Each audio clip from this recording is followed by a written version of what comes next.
week I'm learning a little bit more and I'm understanding a little bit more. Things are still unstable and uncertain, but I am learning more, and things are developing that we're beginning to understand more of what the recent legislation affect on us.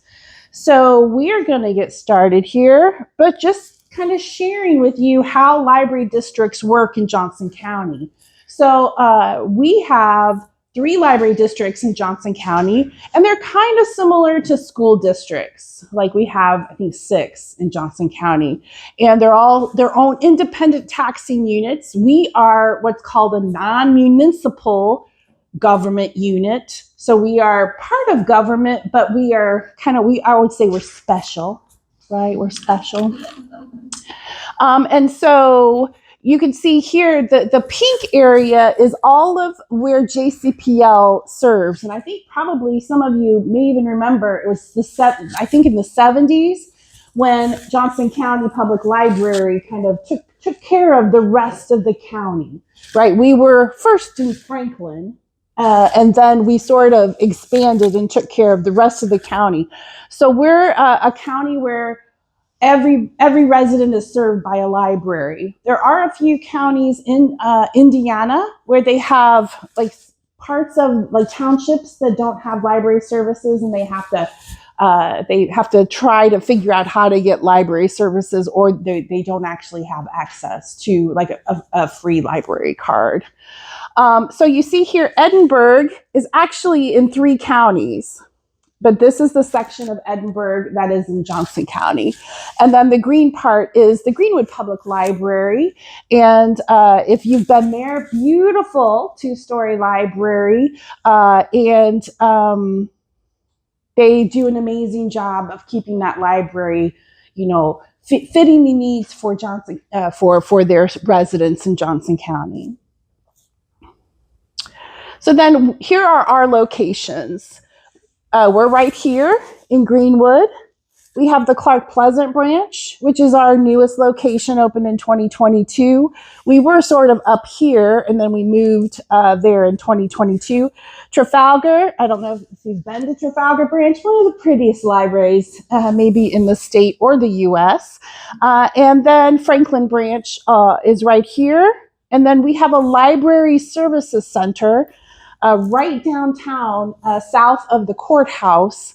And years ago, we moved kind of administration out of Franklin in order to give more space for the public at the Franklin branch. And then we're happy to say, what was the exact date we got? Because it took us years to get the bookmobile because it was on like back order. So that 2023, we launched JCPL on Wheels. One reason we did that is because we had heard from Bargersville patrons that they wanted a library, and it's actually quite expensive to add another location. So we are and continue to do things to try to serve Bargersville patrons who may have like transportation issues to get to a public library. So JCPL on Wheels goes to different community centers, town halls, senior communities, daycares, all sorts of fun places. And we also can take it all over the county as well. So it's supporting Bargersville, but it's also supporting lots of areas of Johnson County. And now the fun bit, that you all came here to understand. How are we funded? The library here, Johnson County Public Library, has an operating budget of about $9 million. And that's what takes care of the 5 locations plus the bookmobile and all of our outreach services that we do. So we are mostly funded by property taxes. And you probably see that if you own a home in Johnson County, you probably see kind of down toward the bottom of the list, it kind of says how much of your property taxes go to Johnson County Public Library. And then we get 40% local income tax, and that comes straight from Johnson County. So we get a distribution every month from Johnson County which is a portion of the income taxes of all the residents who live here.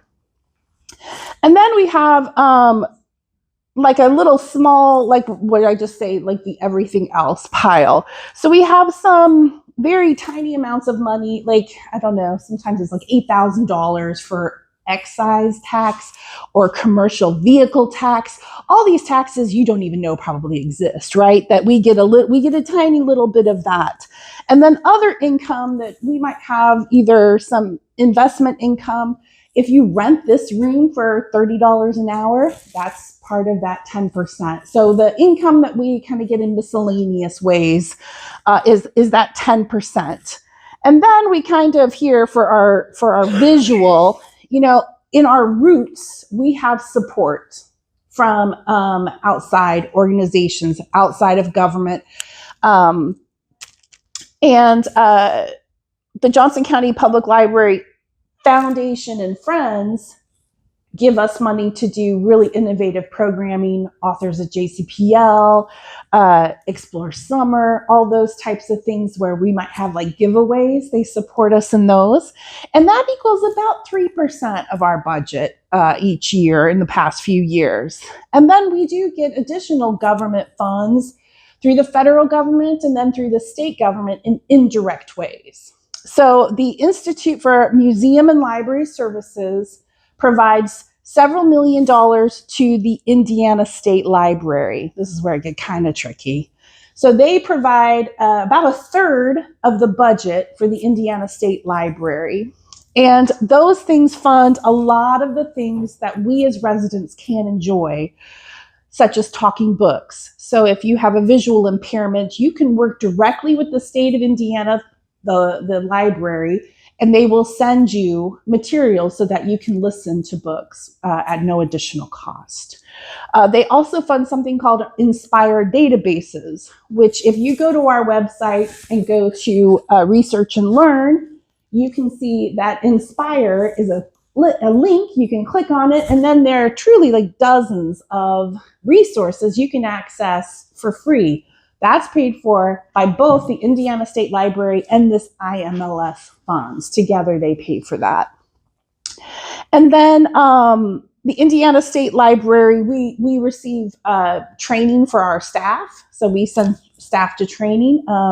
Actually, it is in state code that librarians have to have so many training hours per year or per 5 years, and then we have to be certified. So we rely on them a lot for some low cost or no cost training so that our staff can be certified at that librarian level.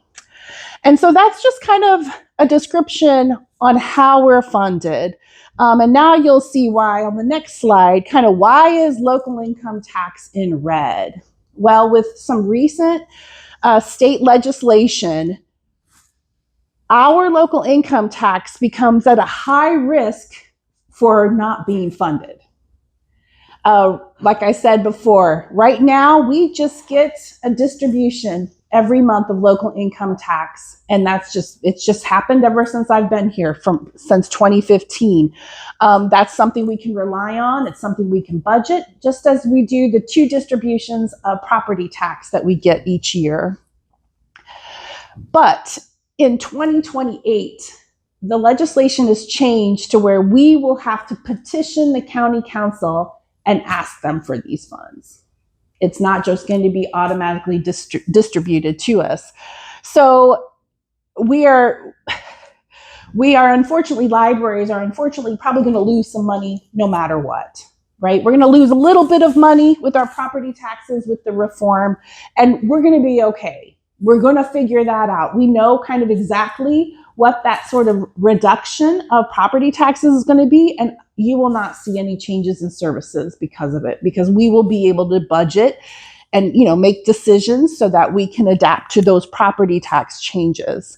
But it's that local income tax where Greenwood, Edinburgh, and Johnson County are pretty much all in the same boat for library districts, where we're funded all about 40% of our budgets is this local income tax.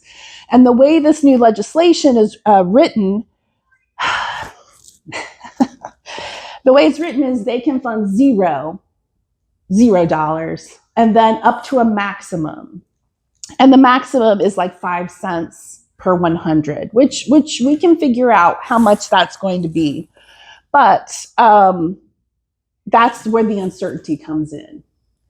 And I will say that there has been some talk in the last week or two where the Department of Local Government Finance, or we call it DLGF for short, we have heard that they will most likely be putting out some guidance for county councils and counties to kind of understand what the Senate Enrolled Act 1, which is the legislation that passed regarding property tax reform that's kind of affected all of these things.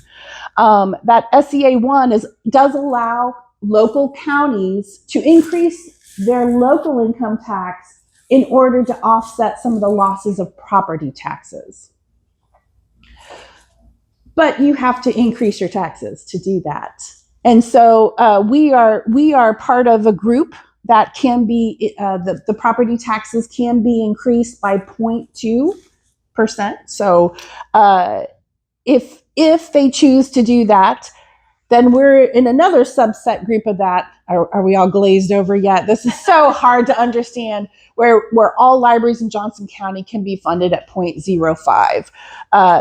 So if they do that, let's say they fund us at the max. Again, our financial manager and I have looked at those numbers. We're going to be able to make it work, right? It is less than we're normally getting, but when there's been some type of reform, we can't expect to make more money, right? So we will make it work. We will adjust, and we will make sure that the services we have been providing continue to be provided for. But the biggest concerns that I have are two things. One, we have to ask for this every single year to the county council. The approval must be given every single year, and there's no minimum that they have to fund. It's basically 0 to this 0.05 that the different library districts would be able to share. So before we go on, does anybody have questions? Yes. Is the 0.05 what we're getting now? Like, no, we get a little bit more. So, like, let's say in our budget of $9 million, these are not absolute numbers. In our budget of $9 million, let's say we currently receive $2.9 million in local income tax. Well, in 2028, if we receive the 0.05, it might be 2.7 million. It might be several $100,000 less. But we would make it work. Again, if we know what we can budget for, we will make it work.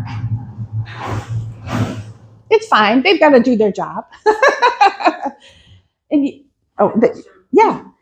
When they're looking at that, do they have discretion to fund certain libraries more or less than others, or is it just like this is the library? So that's I think part of the uncertainty. So I've heard some library folks say, well, they can fund Greenwood at this percent and JCPL at this, but I don't know that that's the case. The way I understand it is that if we all petition, if Edinburgh, Greenwood, and JCPL all petition, ask the county council, that then if they award any of the funds, that it would be distributed to the 3 districts, and that we share by population what that percent or that they would sort of fund us at. The same way that you share it now.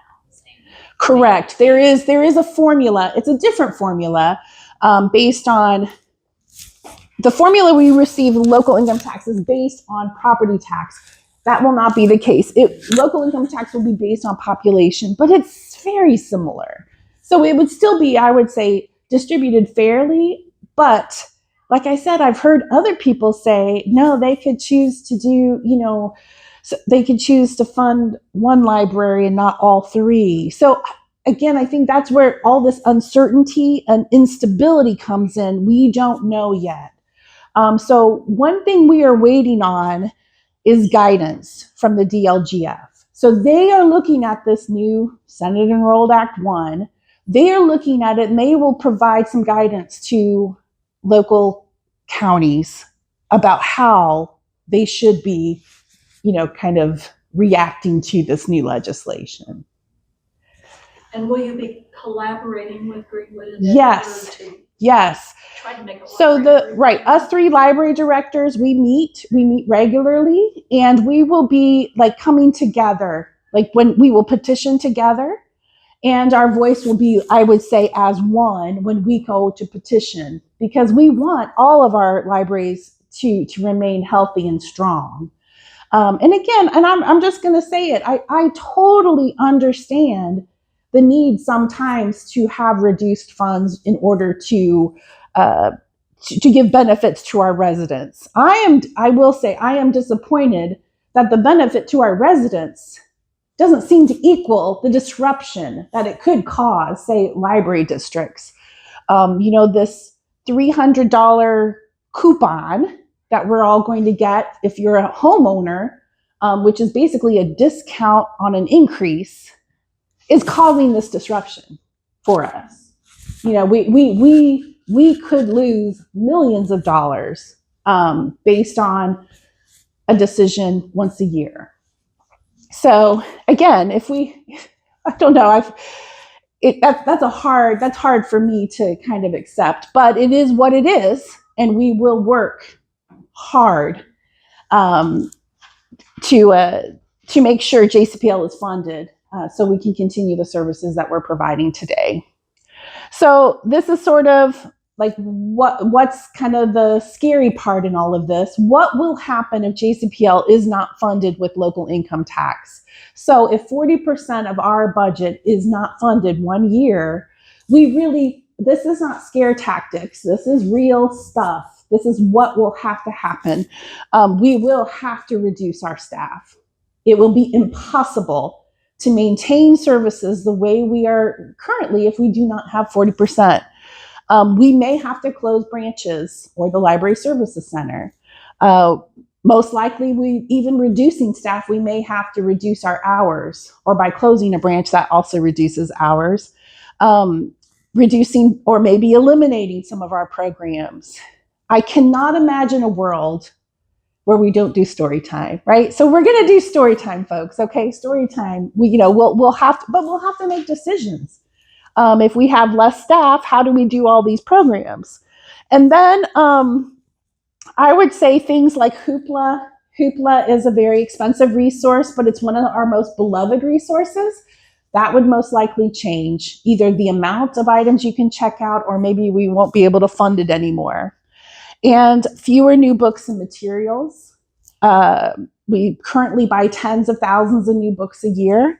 That would be reduced. And then probably internet access would also be reduced, because laptops and computers for the public are expensive, and for staff as well. So this is what I've been telling people. We're going to be okay until we're not okay.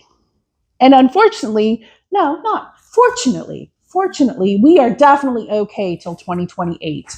We're going to make it work. Like I said, you will not, unless something else happens, you will not see a reduction in services or staff.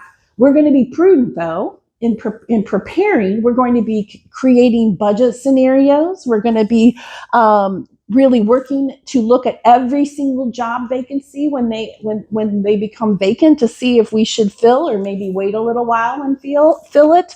And like in 2028, if we're funded that year, we're going to be okay. We'll be able to figure it out.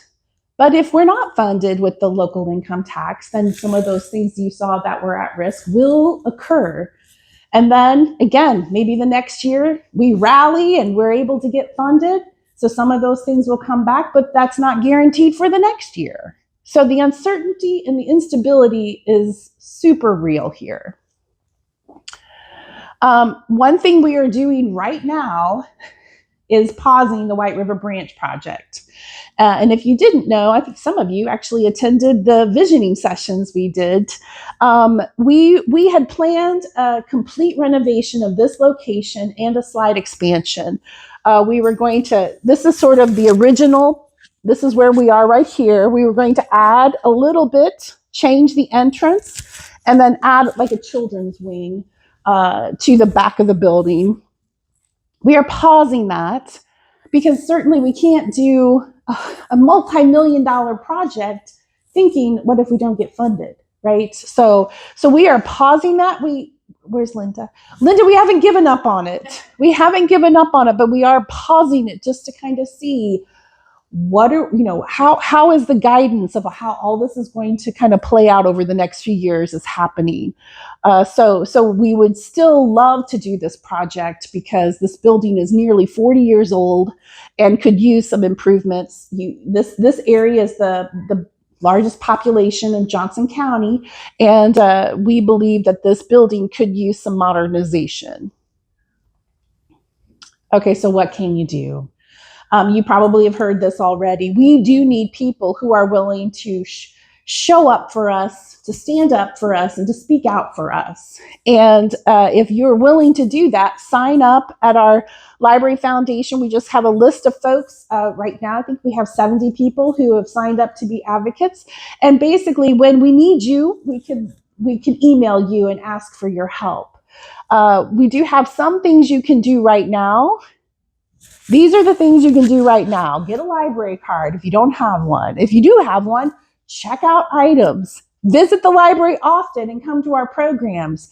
We have strong statistics, right? 400,000 people visited us last year. 1.3 million items checked out last year, and the majority of those items were things on our shelves. If we can continue to show the county council that we are an important resource for Johnson County, it will help us be able to say to them, fund us at the maximum level.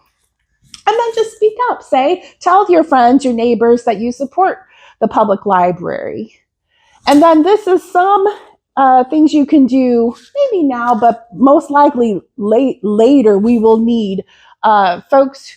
When we are getting ready to petition the county council, we do want your voices to be heard. We want folks to let the county council members know that you support JCPL and libraries in Johnson County. Because again, all three library districts, we're going to go and try to be all one force here to say, hey, please fund libraries. You can attend public meetings. If you've never been to a county council meeting, go to one. Go to it a couple of times a year. Just kind of get familiar. There's always a section where you can talk as a public for about 3 minutes if there's an item on the agenda. So when we get put on the agenda, the petition for local income tax, you might be, if you're willing to get up and stand up and say, hey, this is important, please fund them. That would be a great thing. And even if you're too shy to do that, it's still great to show up and be in the numbers. We most likely will ask, when I do my presentation, I might ask, would everyone who's supporting of the library please stand or raise your hand so the county council knows that, hey, even the folks who have shown up are here to support us. And then just share the library's value. Just share with people, and that's what I feel my job as director. I want everyone to feel like they're not getting just their tax dollars worth, but way more. And I like to tell people, if you have a family with a preschooler, it's very easy for you to come in several times a month and check out 30 picture books. And you might do that the next month too, and the next month.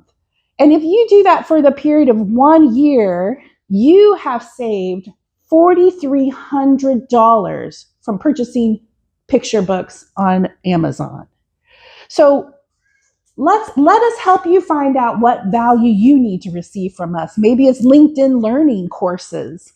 Maybe it's like a test for ACT studying.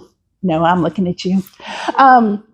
So we can help you find your value, where your return on investment of your tax dollars is just amplified by how you use the library resources. Okay, so of course I'm going to tell you what the great things we do, right? So there's a couple of areas that JCPL super focuses on, and one of those areas is literacy and early childhood education for our preschool families. We offer a wide variety of story times, and if you haven't been to our children's departments, each children's department has early childhood learning center. And the Clark Pleasant branch and the Trafalgar branch, I would say, have dynamic learning centers for children. And sometimes there's like nothing that compares to the resources that we have in our county for preschoolers. So we have lots of programs. We just received a grant to do a special program with many preschoolers with one of our local health groups, and we're just getting kids excited about reading. Our 1,000 Books Before Kindergarten program. Sometimes you'll see posts when kids have finished their 1,000 books. We're all about getting kids excited and have an educational foundation for doing well in elementary school. JCL Pell also supports students and homeschoolers, so we're kind of just keeping those programs going as children get older. A couple of programs that I'd love to highlight is Lintner for teens. So if you're a middle or high schooler, you can fill out a form, and we provide a little a bag filled with books. One book you get to keep, and some fun activities that really inspire like our middle and high school kids to keep reading all through school. We provide teacher collections for our teachers throughout the county. And we have homeschool hangouts and support for educators. We have, if you're a homeschool family, we also have materials just for kind of parent-teacher type things. And then we do tons of science, technology, engineering, art, and math programs that really inspire our students, possibly to a career that help with that pipeline of folks going either into manufacturing in our county, skilled trades in our county. So this sometimes is also called STEM. We call it STEAM because we throw art into it. We like art here. And then we also, one of our other kind of things that we're always thinking about are how are we engaging our retired residents? So we do tons of outreach to senior communities. We do hundreds of programs that get retired folks excited about coming to the library. And one of the most essential resources we provide is a partnership with AARP to do tax prep. And that's for seniors also who maybe need tax preparation for their IRS and Indiana state taxes. The other thing, I'm going to brag on ourselves for a little bit. Johnson County Public Library has made Johnson County the literary hub of Indiana. And I would even say maybe the Midwest, right? We have such amazing literary programs that really just inspire people to read their whole life long. And coupled with what Greenwood Public Library does, what Wild Geese does with their author visits, we really have become this incredible place where people are inspired to read. And I talk to libraries all over the state, and they constantly are saying, how do you do it? I say, well, hard work. We have the authors of JCPL series. David Baldacci was here a few months ago. The Library Foundation, James Patterson, right? We have 6, sometimes 7 or 8 book clubs going on at all times. We have book discussion kits for independent book clubs who can use our resources. And then our Clark Pleasant branch does a local author fair every year. Okay, so did you know? You probably do know because you guys are big fans of ours.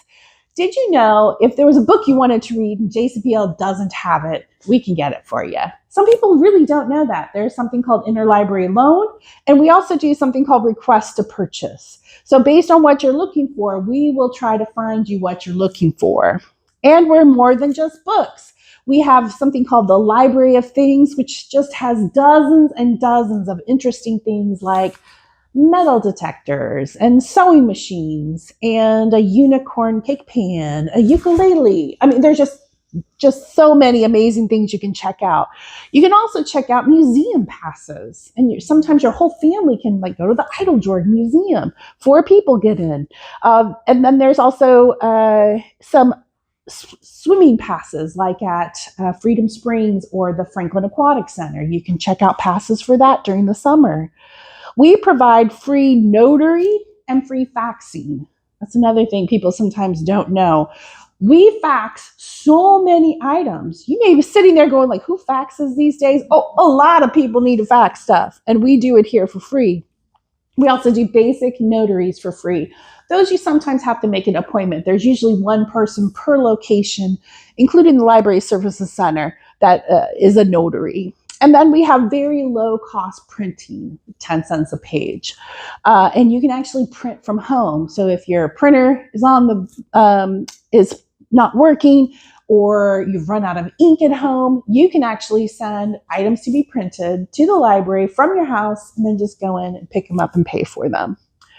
We also have meeting rooms that the public can use, and the public does use. We have nonprofits can use these rooms for free, and even for-profit people, if they need a space to do training or whatever their program they need to do, they can rent the meeting room. We also have lots of birthday parties at the library because, like, people who love the library want to have a birthday party here. So last year we had about 409,000 visits to the library here at JCPL, and 1.3 million items were borrowed. And more numbers, because again, this is a presentation I shared also with the county council last week. We did nearly 3,500 educational programs and cultural programs last year at both our locations plus at our outreach events. Nearly 65,000 attended. Another kind of close number to that, 63,000 internet sessions. Those are our public use computers where people need to come in and maybe they're getting an airline ticket, maybe they're applying for a job, or maybe they're playing a game. You know, all of those things happen here at the library with our internet. And then we've had 41,000 wireless, the Wi-Fi use as well. Your Johnson County Public Library gives you access to 280,000 physical items. And then 1 million of our 1.3 million items checked out were those physical items like books, movies, audiobooks, and more. And then our digital resources. I know this is overwhelming, but you really, really do have access to billions and billions of items and records. Now, granted, 2 million of those are like what you would probably consider something you could check out or download or stream. And then the billions are probably genealogical records, right? So I'm going to preface that with here, but you still have access to just so much with your library card. And then to wrap it up, we are right in the middle or beginning of Explore Summer, which is our program that encourages students to keep reading during that out of school time. But luckily for everybody in this room, it's also available to you too. So we have some Explore Summer logs back there. If you want to join us, we want to read 4 million minutes together as a community, and I know we can do it. So Explore Summer, we do dozens of programs. We have great prizes that our Library Foundation and our sponsors have given in order to have great incentives for students and people of all ages to keep reading in Johnson County.